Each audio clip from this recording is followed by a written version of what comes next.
Saya sebagai kuasa hukum Peggy Setiawan, ya, saya melihat bahwa ketika Nikita Mirzani menyerang Peggy itu bukannya nggak punya adab.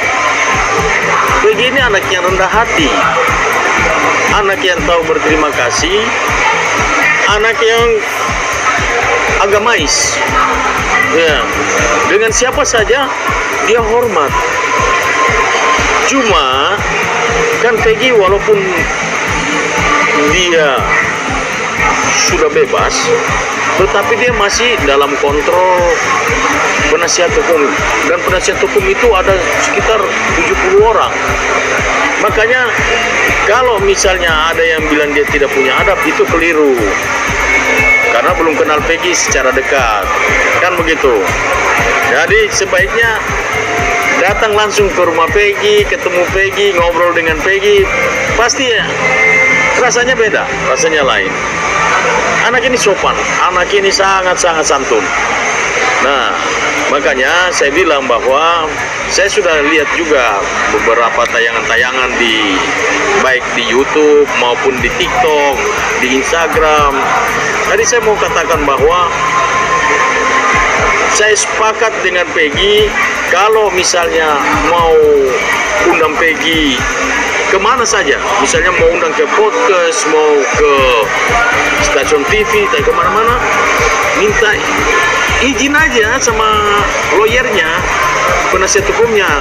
Nah, ketuanya kan Bu Yanti itu. Ya, kita permisi lah, ya kan, supaya kita terus, karena Peggy ini masih dalam pengawasan kami. Nanti kalau dia nggak izin, terus ada terjadi sesuatu dengan dia, siapa yang bertanggung jawab?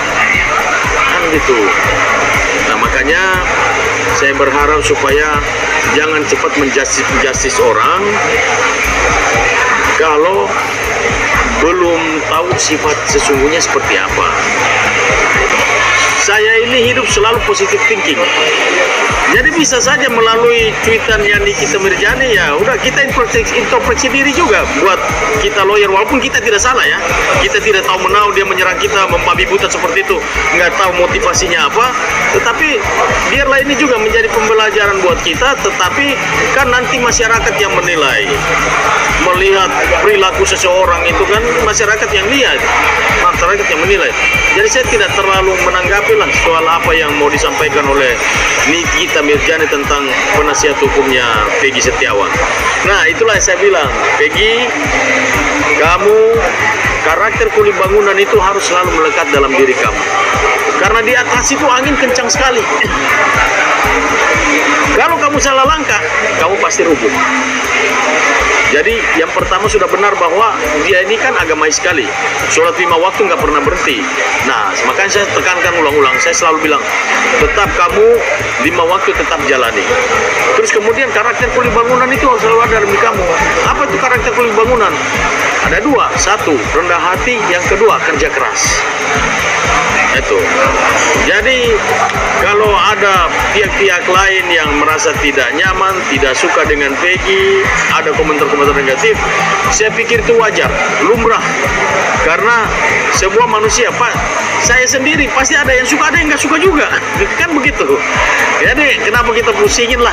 Pokoknya intinya kita berjalan sesuai dengan apa yang Tuhan mau aja.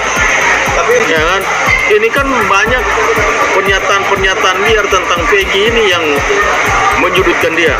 Tapi anaknya nggak pernah pusingin itu. Dia hanya tetap jalankan ibadah, sholat 5 waktu jalanin, rendah hati, bertegur sapa dengan orang.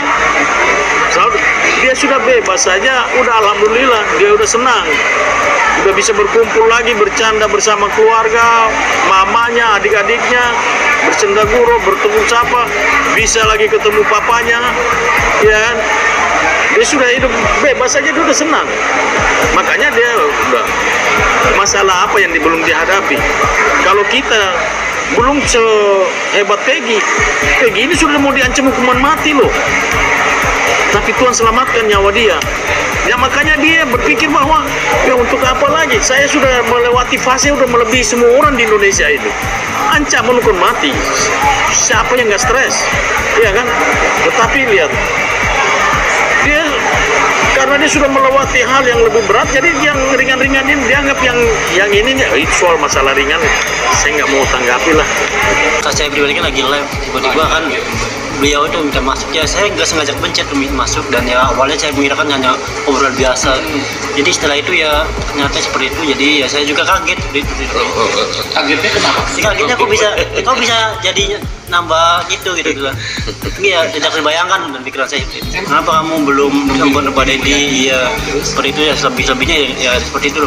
Ya kalau saya sebenarnya sih emang nggak tersinggung sih, emang saya bukan artis kok. Saya juga beli bangunan kok, bukan artis, jadi saya wajar belum terbiasa menghadapi seorang yang ngomongnya lebih bagus. Saya nggak terbiasa.